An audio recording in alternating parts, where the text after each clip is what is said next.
예, 오늘 안디옥 교회, 여러분들 아마 우리나라의 안디옥 교회가 얼마나 많은지 한번 아시나요?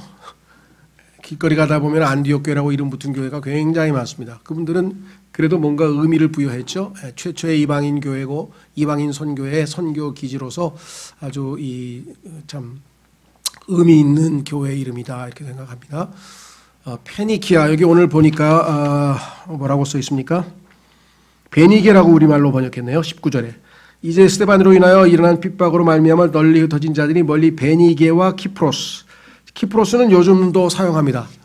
뭐 일부 신문에서는 사이프러스라고도 하고 그러는데요. 이 사이프러스, 키프로스라고 똑같은 섬인데 그렇게 발음되는 이유는 그리스에서는 이 C자, 영어의 ABC 할 때 C자를 K로 발음해서 키프로스라고 하고요. 영어로 바뀌면은 이게 사이프러스에서 영어는 C를 사이프러스에서 붙입니다. 이게 그 언어에 따라서 K로 발음되기도 하고 S로 발음되기도 해서 우리가 잘 아는 키프로스 섬이죠. 예, 지금도 그리스하고 터키하고 분쟁 중이고요. 베니게가 우리가 잘 아는 페니키아입니다. 페니키아. 지금 레바논 있는 지역이죠. 그래서 그 페니키아의 가장 북쪽 지역에 가면 그 에베소, 소아시아죠. 소아시아로 들어가는 그 코나, 지금 왼쪽으로 좌회전하는 듯이 왼쪽으로 구부러지는 그 코나에 안디옥이라고 하는 도시가 있는데 로마 시대의 3대 도시로서 아주 큰 도시고 또 아주 우상 숭배가 심했습니다. 아마 하나님께서는 우상 숭배의 중심지에 하나님의 복음의 선교 기지를 세우셔서 아마 상징적인 의미를 두시지 않으셨나 싶습니다. 결국은 나중에 이제 로마까지 복음이 선포가 되겠죠. 자, 그래서 오늘 이 안디옥 교회가 선교 사역의 본이라고 하는 제목으로 하나님 말씀을 전하려고 합니다. 최근에 코로나로 인해서 우리가 많이 위축되고 많이 힘든 것은 누구나 다 알고 있는 사실이긴 한데요.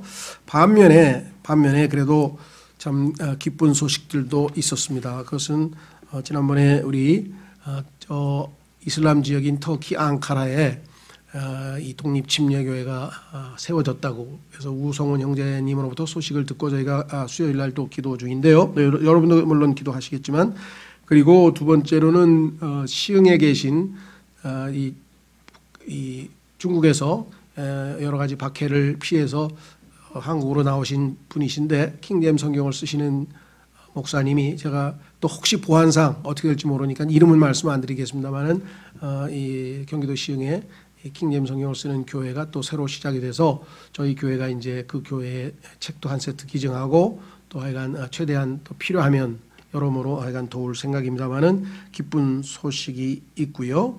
그 전에도 여러분 잘 아시는 그 용인 지역인가요? 용인 지역에 새우물 교회라고 해서 또 교회도 하나 새롭게 출발한 교회가 있었고요. 작년에 또 그 전에 구미에서 장로교회에서 이제 킹제임스 성경으로 새롭게 출발하면서 독립침례교회로 시작된 교회도 하나 있었었죠. 등등등등 참 하나님께서 이 오늘 얘기한 안디옥 교회를 본으로 삼는 교회들이 생깁니다.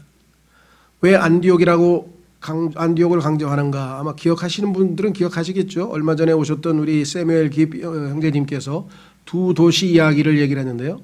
하나님의 순수한 복음의 노선은 안디옥을 따라서 예루살렘, 사마리아, 그 다음에 안디옥을 거쳐서 소아시아를 거쳐서 유럽으로, 그리고 영국으로, 그 다음에 거기서 서쪽으로 미국으로 해서 다시 돌아서 우리나라까지 이렇게 오는 그러한 노선이 복음의 순수한 안디옥 노선이라고 한다면, 밑으로 이집트 알렉산드리아, 여러분 잘 아시는 이집트의 알렉산드리아에서 생긴 신학교를 중심으로 해서 거기서 번역된 성경은 좀 오염된 또는 부패한 그러한 사본들로 번역을 한 이 알렉산드리아 사본, 이어서 또 바티칸 사본도 마찬가지고, 이것은 나중에 가서 로마에 가서 정착해서 이 소위 말하면 잘못된 부패한 노선을 형성하고 있다는 것을 우리가 잘 알고 있습니다.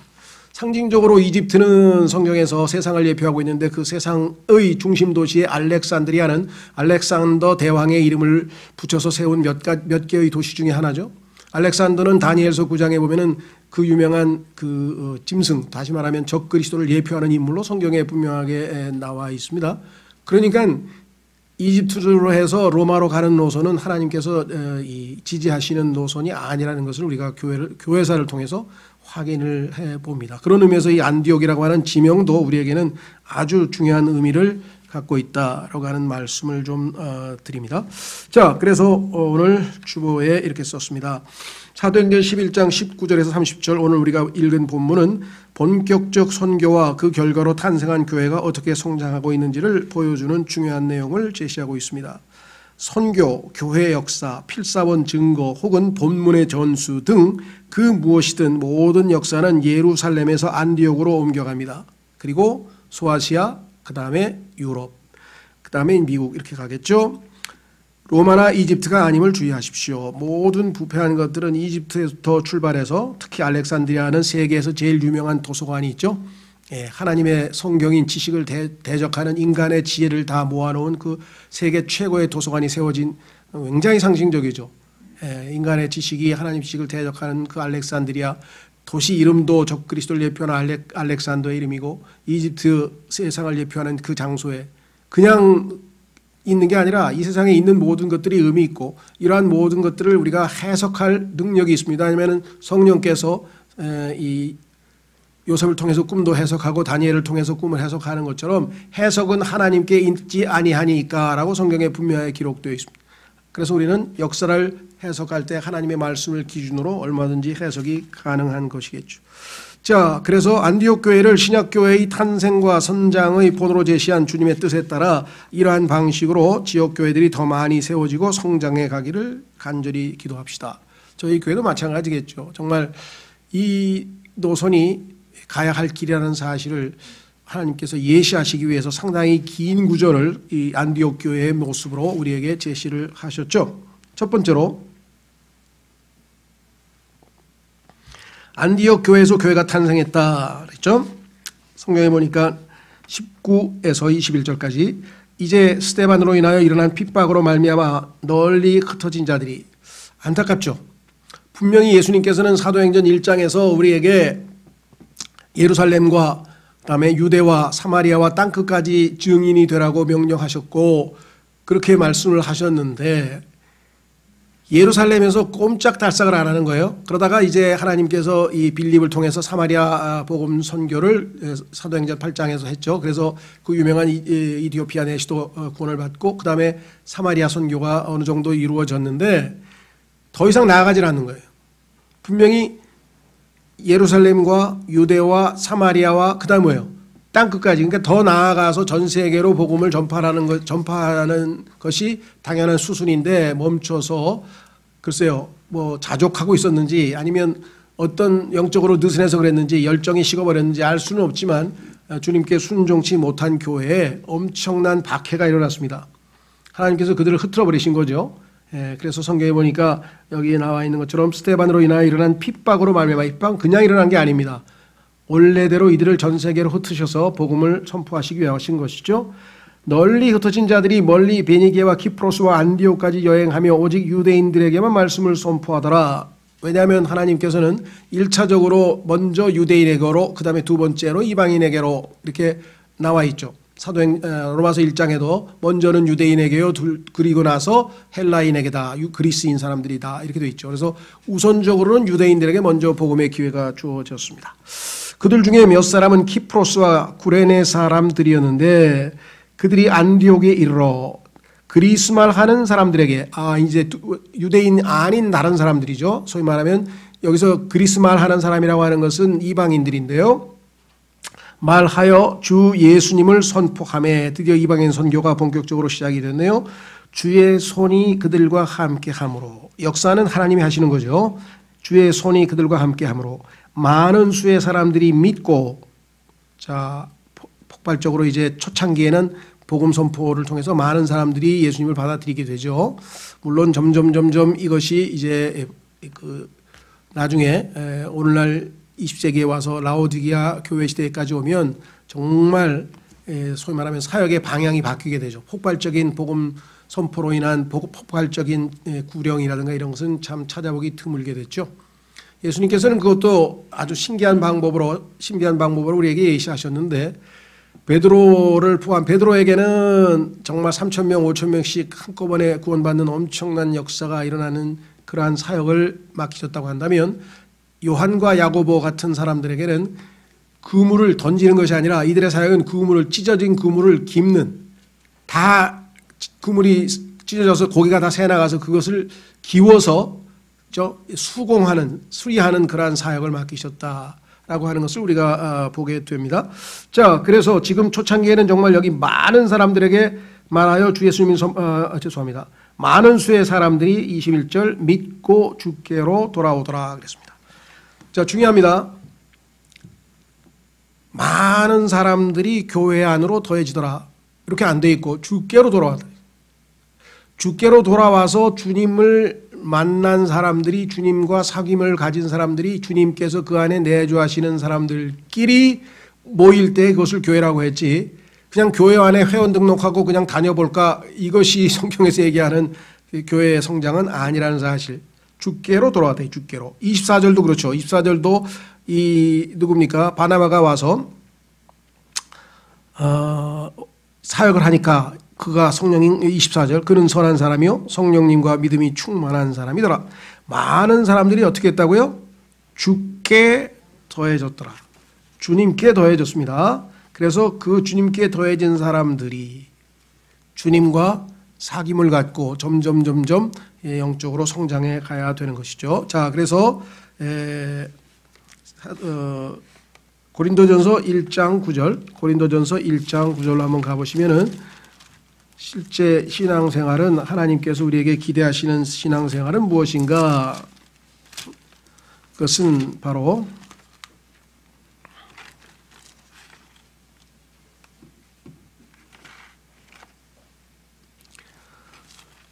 고린도전서 1장 9절에 이렇게 써 있습니다. 너희를 부르사 자신의 아들 예수 그리스도 우리 주와 교제하게 하시는 하나님은 진실하시도다. 예수 그리스도를 믿는다고 하는 것은 고린도전서 15장 1절에 나오는 복음의 공식을 우리의 죄 때문에 그리스도께서 죽으시고 성경대로 죽으시고 장사되셨다가 성경대로 사흘 만에 부활하셨다라는 어떤 역사적 사실을 믿음으로 구원받는 게 아니라 그 역사적 사실을 성취하신 예수 그리스도를 인격적으로 신뢰하고 믿는 거죠. 그래서 그분을 알게 되고 그분을 만나게 되고 그분을 이제 사귀기 시작하는 것이죠. 그게 신앙생활입니다. 그렇죠. 예. 자, 남녀 간에도 어떻게 합니까? 남자가 먼저 말하든 여자가 먼저 말하든 뭔가 시작은 어떻게 해요? 너 나랑 사귀겠니? 사귈래? 거기서부터 시작할 거 아니에요. 그래서 둘이서 사귀겠다 그러면 이제 결정을 하고 사귀기 시작합니다. 예. 우리 성군이도 그랬다 그러더라고요. 그러더니 점점 깊이 사귀더니 이제 아기까지 나서 열매가 맺었어요. 마찬가지 우리도 예수 그리스도를 사귀었습니다. 점점 깊이 사귀입니다. 더 깊이 사귀면 점점 예수 그리스도께서 우리를 통해서 성령의 열매를 풍성하게 맺고 이를 통해서 하나님께 영광을 돌린다. 이것이 신앙생활이다. 자, 그래서 이 사귐이 없는 주님을 만나고 사귐이 없는 껍질 그냥 복음의 공식 외우고 죄 다 없어졌다 난 지옥에 안 간다 이걸 무슨 공식처럼 외우면 그건 복음이 아닙니다. 근데로 의외로 제가 듣기로는 여기 계신 분들은 잘 모르겠어요. 제가 듣기로는 구원을 제일 잘 전한다고 하는 몇몇 교파 또 파로 알려진 그런 분들이 실제적으로 보니까 주님을 만나거나 인격적으로 사귐에 대해서는 아는 바가 하나도 없고 그저 그냥 공식적으로 우리 죄 다 없어졌대. 이렇게 해서 죄 있어 없어? 이렇게 해서 죄 없어 이제 구원받았지? 이렇게 했다는 거예요. 구원받았다는 얘기는 예수 그리스도를 신뢰하고 그분을 통해서 우리가 세상으로부터 죄로부터 벗어나서 주님과 함께 교제를 하고 세상을 구별된다는 그런 의미를 성경에서 말씀하고 있다. 그래서 여기서 보면은 주께로라고 하는 단어가 우리에게 크게 와닿습니다. 주께 더해졌다. 주님과 함께하는 교제.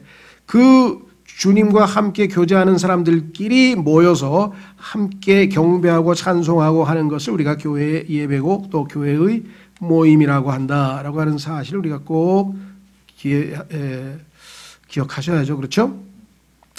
자, 그래서 성경에 보니까 이 요한 1서 한번 확인해 보겠습니다. 요한 1서에 가면은 우리의 사귐은 아버지와 아들과 함께 하는 사귐입니다. 그리스도인들끼리의 교제는 우리끼리의 교제가 아니에요. 우리끼리는 교제하면 자꾸 세상적인 교제밖에 안 됩니다. 분명히 교제할 때 주님이 우리와 함께 하신다는 사실을 기억하셔야 되겠죠. 요한일서 1장 3절 우리가 보고 들은 그것을 너희에게 밝히 드러내면 너희 또한 우리와 교제하게 하려 함이니.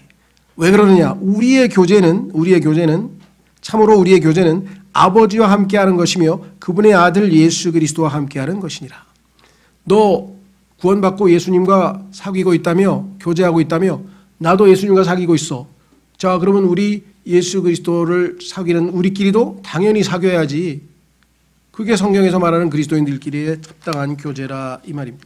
자, 이렇게 해서 교회가 탄생되고 지난번에 보여줬던 그 아름다운 베다니에서의 모임처럼 교회가 이제 모임을 갖기 시작을 해서 신앙생활이 시작이 되었습니다. 자, 두 번째로 가보겠습니다. 두 번째로 가면 새로 탄생한 교회를 양육했다.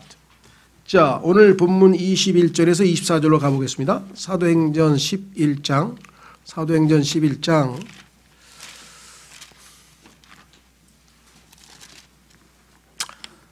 21절 예수님을 선포하며 주의 손이 그들과 함께함으로 많은 수의 사람들이 믿고 주께로 돌아오더라. 그래서 사람들이 여럿이 모이면 이제 소위 말하면 어셈블리, 회중, 모임이 이제 만들어지는 거죠. 자, 그때 이 일들에 관한 소식이 예루살렘에 있던 교회의 귀에 들어가네. 우리가 지금 터키에서 교회가 세워졌다. 저 미국에 있는 워싱턴에서 지금 교회가 세워지려고 태동되고 있다. 또 저기 시흥에서 교회가 시작이 됐다. 어디에서 지금 용인에서 교회가 시작됐다. 구미에서 교회가 시작됐다. 이런 소식을 들으면 우리가 얼마나 기쁩니까? 그렇죠? 그것도 안디옥 노선으로 가고 있다. 안디옥 노선으로 올바른 성경과 올바른 진리를 따라서 주님을 따라가고 있다. 이런 소식이 우리에게 크게 기쁘겠죠. 그래서 그걸 듣고 너무 기뻐서 형제를 하나 파송을 했는데 그들이 바나바를 보내매 그가 멀리 안디옥까지 가게 하니라. 그래서 예루살렘 교회가 처음에 시작된 그 교회니까 거기에서 이제 바나바를 한번 보냈습니다. 어떻게 해서 이방인들이 이렇게 아름다운 교회를 이루었단 말인가. 그가 이르러 하나님의 은혜를 보고 즐거워하며 얼마나 기쁘겠어요. 야, 하나님께서 이런 우상 숭배의 중심 도시에 로마의 3대 도시에 이렇게 아름다운 교회를 세우셨구나. 그렇죠? 그들 모두에게 권면하여 그들이 마음의 작정을 하고 주께 붙어 있으라고 하니라. 이게 문제죠. 이제 붙어 있어야 되는데 붙어 있지 못하는 경우가 발생합니다. 자, 갈라디아서로 가보겠습니다. 갈라디아서 1장에 보면은 사도 바울이 아니 어떻게 그렇게 너희를 위해서 생명을 내어주신 그 주님을 그렇게 속히 떠나버리냐. 어쩌면 그러냐. 어쩌면 그렇게 속히 떠나버렸냐. 구원을 못 받았다는 얘기가 아니에요. 마음이 식어버렸다는 얘기예요. 하나님의 말씀에 순종하라고 구원은 받았지만 자기 멋대로 신앙생활을 하는 거죠. 주님과의 교제는 끊기고 그래서 떠나버렸다 그랬죠. 자, 갈라디아서 1장 6절 갈라디아서 1장 6절 그리스도의 은혜 안으로 너희를 부르신 분을 너희가 이렇게 속히 떠나 다른 복음으로 옮겨가는 것을 내가 이상히 여기노라. 다른 복음이 뭐냐면요. 다른 복음은 뭐냐? 예수 그리스도를 믿을 때 어떻게 시작했어요? 시작은 성령으로 시작했죠. 자, 3장 3절로 가보세요. 예수 그리스도를 믿고 주님 이제 당신을 신뢰합니다. 저는 회개하고 제 죄값을 십자가에서 다 도말하신 부활하신 나의 주님을 믿습니다. 그래서 주님이 우리 안에 들어오셔서 신앙이 되고 그분과 교제를 시작을 했는데 그러니까 시작은 성령으로 시작했죠. 3절 갈라디아서 3장 3절 너희가 그렇게 어리석으냐? 너희가 성령 안에서 시작하였다가 이제는 육체로 완전해지고자 하느냐? 육체로 완전해지고자 하는 사람들은 우리가 율법주의자라고 하는데요. 그것은 무슨 뜻이냐? 율법으로 율법에 의해서만 구원을 받을 수 있다. 율법을 지켜야 구원을 받을 수 있다. 이건 완전한 이단이죠. 완전히 행위 구원이기 때문에 구원도 이루어지지 않는 잘못된 것인데 구원을 믿음으로 은혜로 받은 다음에 우리는 열심히 율법을 지켜서 우리의 구원을 지켜내야 한다. 아니면 구원을 잃어버릴 수도 있다라고 가르치는 아주 교묘한 가르침인데요. 아르메니안주의라고도 하고요. 이렇게 가르치는 교회가 엄청 많습니다. 구원을 우리가 끝까지 지켜야 된다. 그래서 성경에서 끝까지 견디는 자는 구원을 받는다고 써있지 않느냐. 유대인의 환란 때의 교리를 거기다 갖다 붙여서 사람들을 얼마나 많이 협박하고, 자 열처녀 비유를 봐라. 5명은 기름 다 잃어버리지 않았느냐. 그것도 유대인 열처녀들인데 성경에 앞뒤 문맥도 생각하지 않냐고 자기에게 해당하지도 않는 것들을 갖다가 붙여서 사람들을 막 괴롭히죠.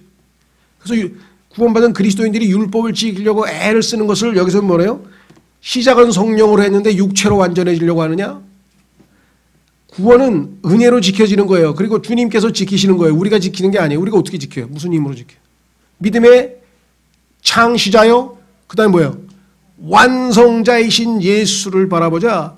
우리의 안에 믿음을 주셨어요. 예수님을 믿을 때. 그래서 믿음 생활을 하게 하셨어요. 그리고 계속해서 우리를 이끄셔서 마지막 하늘나라에 갈 때까지 The finisher of our faith. 우리의 믿음의 완성자이신 분도 예수님이십니다.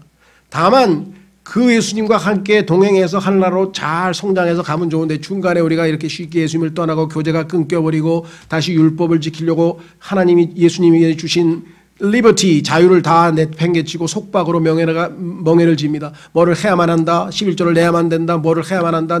사람을 어떻게 불러야만 한다. 해서는 안 된다. 해야 된다. 해서는 안 된다.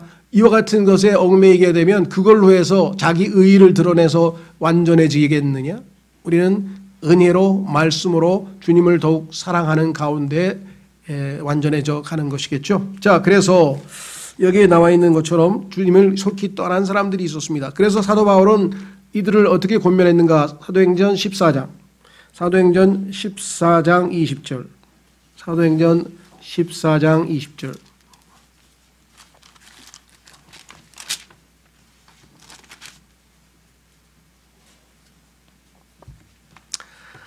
그러나 제자들이 그를 둘러설 때에 섰을 때에 그가 일어나 도시로 들어갔다가 이튿날 바나바와 함께 더베로 떠나니라. 바울입니다. 그들이 그 도시에 복음을 선포하여 많은 사람을 가르치고 다시 요겁니다. 복음을 전해서 구원을 받은 사람들이 있는데 과연 이 사람들이 계속 주님께 붙어 있을까? 아까 바나바도 뭐예요? 주께 붙어 있으라고, 밀착하라고, 떨어지면 안 된다고 그렇게 권면했다 그랬죠? 안디옥 교회에 와서. 여기도 마찬가지. 다시 루스드라와 이고니움과 안디옥으로 돌아가 제자들의 혼을 굳건하게 하며 그들을 권면하여 믿음 안에 거하게 하고, 이 거한다고 하는 말은 성경에서 조금 두 가지로 쓰이는데요. 주님께서 성령께서 우리 안에 내주하신다, 거하신다 할 때 dwell이라고 하는 말 쓰는데 머물다, 거기에 있다 이런 뜻이죠. stay. 그런데 여기서는 그런 뜻이 아니고 continue예요. continue, 지속. 중간에 안 떠나고 지속. 밀착. 그래서 거하게 한다는 말은 여기서 영어에 continue라고 했어요. 그래서 지속하지 못하는 신앙, 이게 오늘날 가장 안타깝다는 거죠. 그 형제 어디 갔어? 그러니까 몰라. 어디로 가버렸나? 아니 그때 막 전도하고 막 굉장했잖아. 그러니까 그때 막 성경 뭐 10번 읽었다고 막 그 날치던 형제가 어디로 사라졌어? 몰라. 어디로 사라져버렸대? 떠나버렸다 이게. 그런 사람들이 지금 숱하게. 그래서 뭐예요? 하나님께서 요한과 야고보를 시켜서 빨리 구멍난 그물을 메워라. 그래서 교회에서 성도들을, 그런 성도들을 다시 회복시켜서 구멍난 그물을 메워서 이게 안정된 교회가로 성장을 시켜야 된다. 그래서 그런 사역자들도 하나님께서 세워 놓으신 거죠. 자, 그래서 우리는 다시 돌아옵니다. 세 번째 상황은 뭐냐? 새로 탄생한 교회가 잘 양육되어서 주님을 위해서 이제 살아갑니다. 여러분 갈라디아서에 보면 그 얘기 나오죠. 또 로마서에도 나오고 히브리서에도 나오고 세 번에 걸쳐서 강조하는 것은 의인은 믿음으로 살리라. 의인은 믿음으로 살리라. 의인은 어떻게 될 것인가? 믿음으로 의롭게 된다. 이것을 가르치는 것이, 의인이 누구인가를 가르치는 것이 로마서라고 한다면 살리라, 살아야 된다, 생활을 해야 된다 이거예요. 그래서 단지 탄생, 출생으로 끝나는 게 아니라 두 번째 단계로 가서 양육받고 살아내야 된다. 신앙생활은 그것을 가르치는 것이 갈라디아서고, 그 다음에 어떤 방식으로 살아야 되느냐, by faith, 믿음으로 살아야 된다를 가르치는 것이 히브리서라 이 말이에요. 그러니까 로마서, 갈라디아서, 히브리서는 복음의 핵심에 해당된다. 어떻게 의인이 될 수 있느냐, 그게 가르치는 것이 로마서. 의인은 살리라. 어떻게? 믿음으로. 의인은 믿음으로 살리라. 이것을 설명하는 세 권의 책이 로마서, 갈라디아서, 히브리서라고 성경에서 분명하게 우리에게 제시를 했죠. 자, 그래서 우리는 살아내야 합니다. 자, 그 다음에 이제 세 번째 단계로 갑니다. 히브리 다시 교재로 가시면 오늘 본문으로 가시면 11장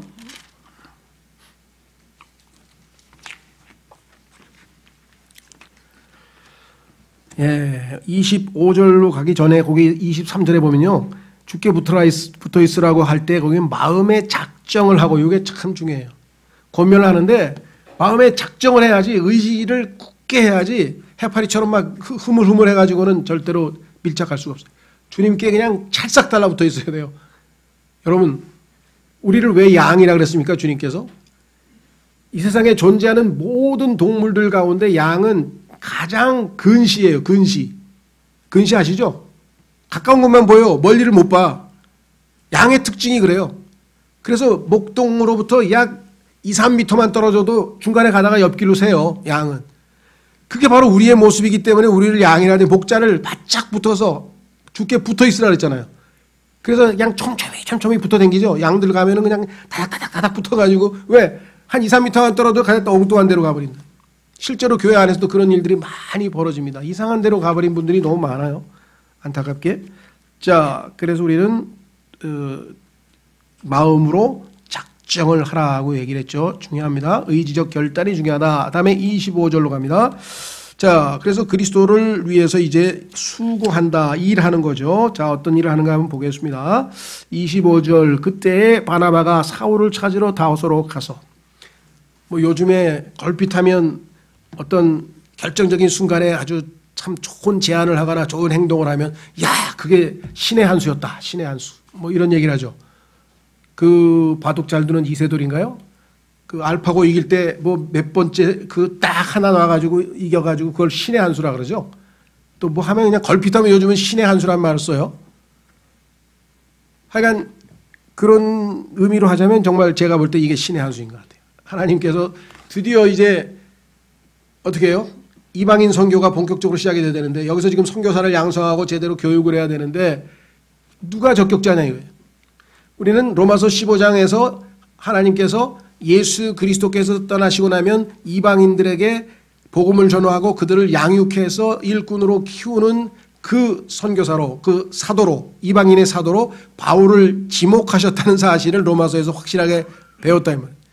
그래서 하나님께서는 사도 바울이 이미 아라비아에서 주님을 만나고 3년 동안 훈련을 받고 정말 잘 준비됐지만 아직 때가 아니기 때문에 고향에 있는 다소로 다시 보내서 계속해서 때를 기다리고 있다가 결정적인 순간에 바나바를 시켜서 바울을 드디어 이 고향인 다소로 가서 데리고 오는 거죠. 여기서부터 이제 바울은 하나님께서 준비하신 그 사역에 자신의 일생을 다 바치는 역사가 일어나게 됩니다. 그래서 바울을 데리고 왔다 써 있죠. 다소로 떠나서 그를 만남에 안디옥으로 그를 데려오니라. 그들이 만 1년 동안 그 교회와 함께 모이며, 아마 거의 매일 모였을 거예요. 교회와 함께 모이며 많은 사람들을 가르쳤는데 제자들이 안디옥에서 처음으로 그리스도인이라 불리니라.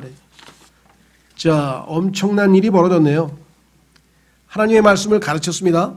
그런데 그 하나님의 말씀은 성경에서 보니까 뭐예요? 사람을 믿음을 주어서 구원에 이르게 하고, 그 다음에 뭐예요?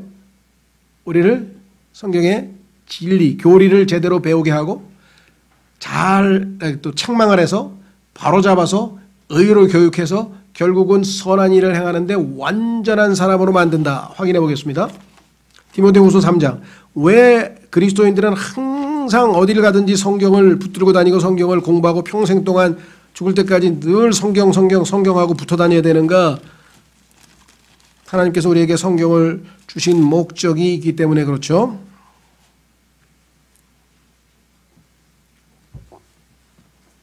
디모데후서 3장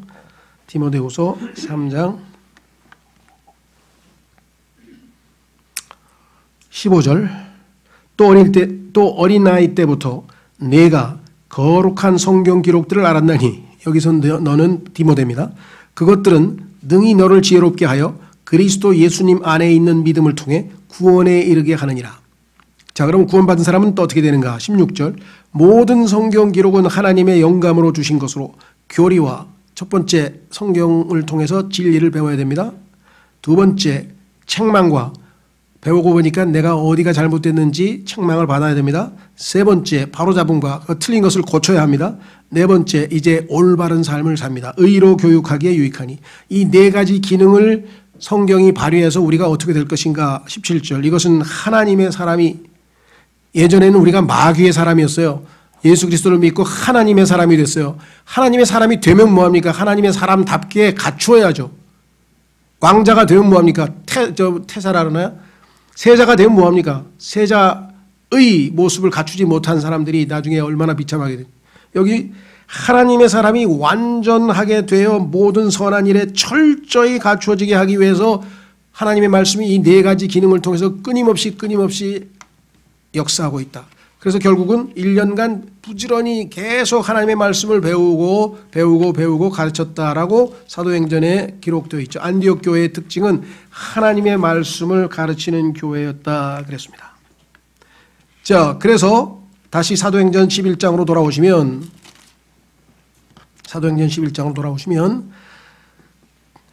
제자들이 안디옥에서 처음으로 그리스도인이라 불리니라.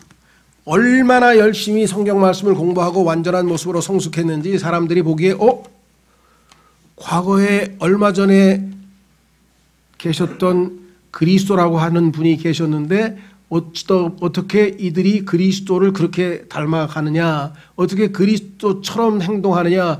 그래서 그리스도처럼 행동하는 사람들, 그래서 이거 크리스찬이란 말이 붙은 거예요. Christ-like people. 갈라디아서 4장 19절에 보면은 사도 바울이 복음을 전해서 낳아서 영적으로 아들들을 낳아서 자녀들로 삼았지만 그들이 점점 성장해서 그들 안에서 그리스도께서 형성되기까지 또다시 해산하는 수고를 한다는 고백을 했잖아요. 그렇죠? 그래서 그리스도께서 이 사람들 안에서 점점 형성되어져서 그리스도의 모습을 닮아가는 모습을 보고 사람들이 처음으로 저 사람들 예수님 닮은 사람들이라고 부르자. 크리스찬 이라고 부르기 시작했고, 물론 나쁜 의미로도 불렀죠. 저 그리스도, 예수 믿는 그리스도를 믿는 어떤 파벌들이다 뭐 이렇게 불렀을 수도 있죠. 어쨌거나 성경에 그리스도인, 크리스찬이란 단어가 딱 2번밖에 안 나와요. 여기 한 번 나오고, 자, 또 하나 찾아보겠습니다. 베드로전서 4장에 가면 그리스도인으로서 고난받으란 얘기 나와요, 여러분들. 성경 말씀 잘 배워서 그리스도처럼 되면 고난을 은혜롭게 받아 넘긴다 이 말이에요. 고난을 은혜롭게 받아 넘긴다, 이게 그리스도인의 모습 중에 하나예요. 베드로전서 4장 16절. 베드로전서 4장 16절. 15절서부터 보시면은요. 그러나 너희 중에 아무도 살인자나 도둑이나 악을 행하는 자나 남의 일에 참견하는 자로 고난을 받지 말라. 이런 짓을 해서 고난받는 것은 주님을 위해서 고난받는 게 아니고요. 그럼에도 어떤 사람이 그리스도인으로 고난을 받으면, 예수님 때문에 고난을 받고 의로운 일을 하다 고난을 받고 잘했는데도 고난을 받고 이렇게 고난을 받으면 어떻게 된다고요? 예수님처럼 되려면 잘 고난을 지혜롭게 받아 넘기면 그는 부끄러워하지 말고, 고난 당하는 것을 부끄러워하지 말고 도리어 이 일로 인해 하나님께 영광을 돌리라. 하나님께 영광을 돌릴 수 있는 기회가 된 거죠. 일부러 고난을 자처할 필요는 없습니다. 그러나 고난이 주어졌는데 억울한 고난이에요. 이건 정말 내가 받아야 될 고난이 아님에도 불구하고 받았다면 예수님과 똑같은 처지에 우리가 놓이게 된 것이고, 그래서 그것을 그리스도인으로서의 고난이라고 성경은 말씀을 하고 있습니다. 그렇죠? 자, 그래서 우리는 점점 예수 그리스도를 닮아가는 모습으로 변모가 되어 가는 것이겠죠. 자, 그 다음에 드디어 이제 마지막 4번째로 가보겠습니다. 4번째. 교회가 활력 있게 활동했다. 자, 이렇게 해서 잘 양육된 거고 성장된 교회는 실제적으로 주님의 일을 합니다. 성인이니까 어린아이들은 일하지 않죠. 그러나 성인이 돼서 영적으로 잘 성장하면 이제 일들이 맡겨지게 됩니다. 사도행전 11장 27절에 보시면 이 무렵에 잘 성장해서 1년쯤 돼서 이제 그리스도인이라고 하는 칭찬을 받고 있을 때 대언자들이 예루살렘에서 안디옥에 이르렀고 그들 중에 한 사람 곧 아가보라 하는 사람이 일어나 영을 통해 온 세상에 두루 큰 기근이 들 것을 표적으로 보여주었는데 카이사르 클라우디우스 시대에 그 일이 이루어지니라. 앞으로 큰 기근이 들 것이다 라고 해서 미리 경고했는데 그 예언이 그대로 성취되었는데 그때가 언제냐. 역사적으로 이 황제 카이사르란 말은 영어로는 아까 얘기했죠. 이 그리스어로 하면은 C자가 K로 발음된다 그랬잖아요. 카이사르. 근데 영어로 가면 이게 시저가 된다. 이 시저. 아까 사이프러스처럼 시저. 똑같은 단어예요. 근데 그리스어로 지금 우리는 여기다가 음역을 해놨어요. 자, 카이사르 클라우디우스 시대에 그 일이 이루어지니라. 이에 제자들이 저마다 자기 능력대로 유대에 거하던 형제들에게 구호금을 보내기로 결정하고 또 그것을 어떻게 했어요? 실행하여 구호금을 바나바와 사울의 손에 맡겨 장로들에게 보내니라. 실질적인 사랑의 실천이었다. 확인해 보겠습니다. 요한일서 3장. 요한일서 3장으로 가시면은요. 사랑이라고 하는 것은 말로만 하는 게 아니라고 성경에 분명히 써 있습니다. 말로만 아니고 사랑해요. 말로만 아니죠. 뭘 줘야죠. 요한일서 3장 16절. 하나님께서 우리를 위해 자신의 생명을 내놓으셨으므로. 여러분, 우리를 위해서 생명을 내놓으신 분이 누구죠? 예수 그리스도. 그런데 여기는 하나님이라고 그랬어요. 왜? 예수님이 하나님이시니까. 이해가 되세요? 예수님의 신성을 여기서 보여주고 있다는 거. 이로써 우리가 그분의 사랑을 깨닫나니 우리가 형제들을 위해 우리의 생명을 내놓는 것이 마땅하니라. 필요한 경우 해야죠. 그러나 누가 이 세상에 좋은 것을 가지고 있으면서 자기 형제가 궁핍한 것을 보고도 동정하는 마음을 닫아 그를 피하면 어찌 하나님의 사랑이 그 속에 거하겠느냐. 그건 말로만 사랑이다. 나의 어린 자녀들아, 우리가 말과 혀로만 사랑하지 말고. 아마 이 당시에도 말과 혀로만 사랑한 사람이 굉장히 많았던 모양이죠. 이 당시만 그랬겠습니까? 인류 역사상 아담의 속성이 뭐예요? 아담의 죄악된 성품 중에 이기적인 성품이잖아요. 그러니까 말로는 잘하죠. 자, 오직 행함과 진실함으로 하자. 이로써 우리가 진리에 속한 줄 알고 또 그분 앞에서 우리가 마음을 확고히 하리로. 사랑은 실질적으로 주는 것이다 라고 성경은 얘기를 했네요. 자, 요한 3서 그 몇 장 넘기시면 요한 3서로 가시면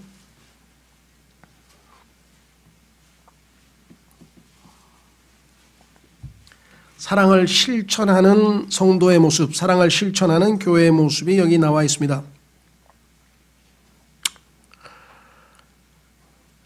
앞부분에 보면 진리에 관해서 설명합니다. 1절. 장로는 극진히 사랑하는 가이오 곧 내가 진리 안에서 사랑하는 자에게 편지하노라. 사랑하는 자여 무엇보다도 내 혼이 형통하는 것 같이 내가 형통하고 건강하기를 내가 바라노라. 형제들이 와서 내가 진리 안에서 걷는 그대로 내 속에 있는 진리에 대해 증언하였으므로 내가 크게 기뻐하였노라. 내게는 내 자녀들이 진리 안에서 걷는다는 것을 듣는 것보다 더 큰 기쁨이 없도다. 사랑하는 자여, 내가 형제들에게서나 낯선 자들에게나 무엇을 행하든지 신실하게 행하니 실천하는 믿음, 그들이 교회 앞에서 내 사랑을 증언하였느니라. 굵은 글씨 형제사랑 charity, 그리스도인의 형제사랑 charity. 내가 하나님께 속한 방법대로 그들의 여행을 후원하면 잘하리라. 복음 전하러 선교 여행 다니고 전도 여행 다니는데 그들을 후원을 했다. 그들은 그분의 이름을 위해 나아가면서 이방인들에게 아무것도 받지 아니하였느니라. 복음 전하면서 아무런 대가 없이. 그러므로 우리가 진리를 위한 동료 조력자가 되기 위해 그런 자들을 받아들이는 것이 마땅하니라. 그래서 교회가 이렇게 실질적인 사랑을 실천하는 구호금도 보내고 선교금도 보내고 또 구제헌금도 보내고 해서 이렇게 실천하는 교회의 모습으로 바뀌었습니다. 이 네 단계를 거쳐서 우리는 하나님께서 기대하시는 교회의 모습은 바로 이것이구나. 그렇죠? 복음을 전해서 사람들을 예수 그리스도를 선포해서 사람들을 주께로 더하고 주께로 데리고 오고 그들이 말씀으로 잘 양육되어서 성장하고 주께 계속해서 붙어있고 떨어져 나가지 않고 계속해서 붙어있고 그리고 하나님의 말씀을 잘 양육받아서 예수 그리스도께서 그 안에 형성되어서 그리스도를 닮아가는 그와 같은 삶을 살고 그것이 실천적으로 구체적인 사랑의 실천으로 표현되고 이것을 하나님께서 기대하시는 교회의 모습이었다. 자, 마지막으로 한 구절 자꾸 마치려고 하는데요. 그것은 뭐냐? 이와 같은 모습으로 세워진 교회들 중에 하나가 계시록 7교회 중에 첫 번째 교회인 에베소 교회였습니다. 그래서 에베소라고 하는 단어의 자체가 fully purposed, 아주 충분히 목적을 지닌, 그러니까 아주 하나님께서 세우신 그 목적에 합당한 교회로 출발은 잘했어요. 에베소 교회가. 그런데 중간에 어떻게 됐습니까? 이 안디옥 교회처럼 이와 같은 모습을 갖추고 있던 에베소 교회가 중간에 어떤 일들이 벌어졌는가? 우리도 경고를 받아야 되겠죠. 우리도 이 경고의 말씀에 귀를 기울여야 되겠습니다.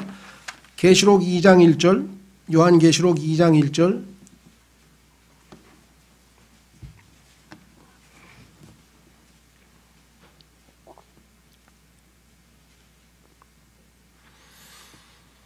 에베소 교회의 천사에게 쓰라. 오른손에 7별을 붙들고 있는 이 7별을 붙들고 있느니 곧 7 금 등잔대의 한가운데를 거니는 이가 이것들을 말하노라.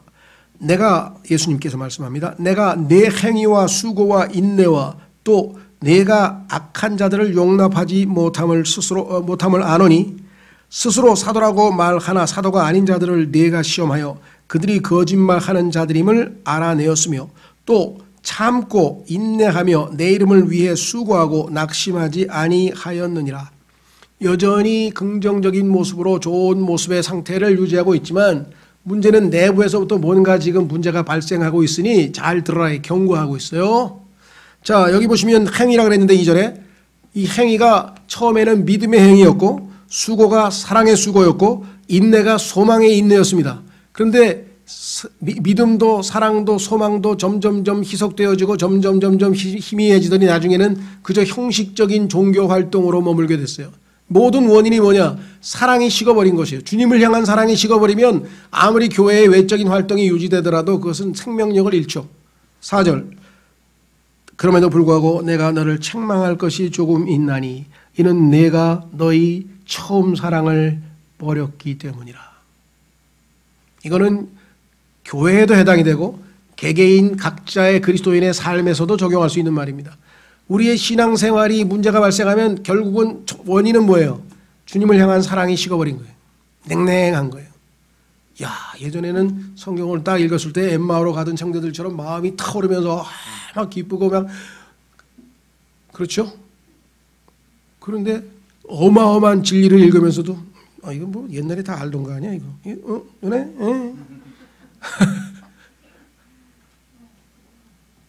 요즘에 제가 신앙서 저는 이제 모니터링을 하기 위해서 이런저런 책들을 계속 보면은 교계가 어떻게 돌아가는지도 좀 알고 해서 보는데 예전에는 거기에서 필요한 것들을 이렇게 딱 줄쳐가지고 이렇게 정리도 하고 그래. 이건 뭐 다 이러네. 슬슬 그 순간에 그냥 섬뜩한 거야. 아이고 이거 지금 에베소 교회를 향해서 에베소 교회의 모습으로 가는구나 내가 지금. 그렇죠. 계절이 바뀌고 막 그냥 꽃이 피고 막 그냥 초록이 막 우거지고 그럴 때 그냥 할렐루야가 나고 야 하나님의 솜씨 이랬는데 야 날씨 좋아졌네. 이게 왜 덤덤해지게 무덤해지는 거예요. 이 경이로움이 사라지면 사랑이 식어버린 거예요. 그러니까 늘상 깨어있지 아니하면 이런 모습으로 되어가는 게 자연현상이에요. 우리가 왜 우리 안에 죄가 거하고 있기 때문에 그 부끄러워할 거 없어요. 빨리 아이고 정신 차려야지. 주님 다시 돌아서겠습니다. 돌아서라고 주님 말씀하셨죠. 5절. 그러므로 내가 어디로부터 떨어졌는지 기억하고 왜 어디서부터 이 상황이 기도를 중단했냐 말씀을 중단했냐 교회 출석을 중단했냐 아니면 뭔지 모르지만 원인이 있었을 거 아니에요. 처음에. 그래서 어떻게 해요? 회개하여 돌아오라 이게요. 그래서 어떻게 해요? 처음에 네가 나를 뜨겁게 사랑했던 그 행위를 하라 이게 처음 행위를 하라. 만일 그리하지 아니하고 내가 회개하지 아니하면 내가 속히 내게 가서 내 등잔대를 그것의 자리에서 옮기리라. 등잔대 빛 대신 주님이 우리에게 더 이상 조명하지 아니하고 그러면 시들 해가지고 신앙생활이 정말 너무너무 힘들고 냉랭해지는 것이 바로 우리의 모습이고 교회의 모습. 저는 기회가 돼서 이 에베소 지역을 한번 갔었는데요. 여행을 한번 갔었는데 가보니까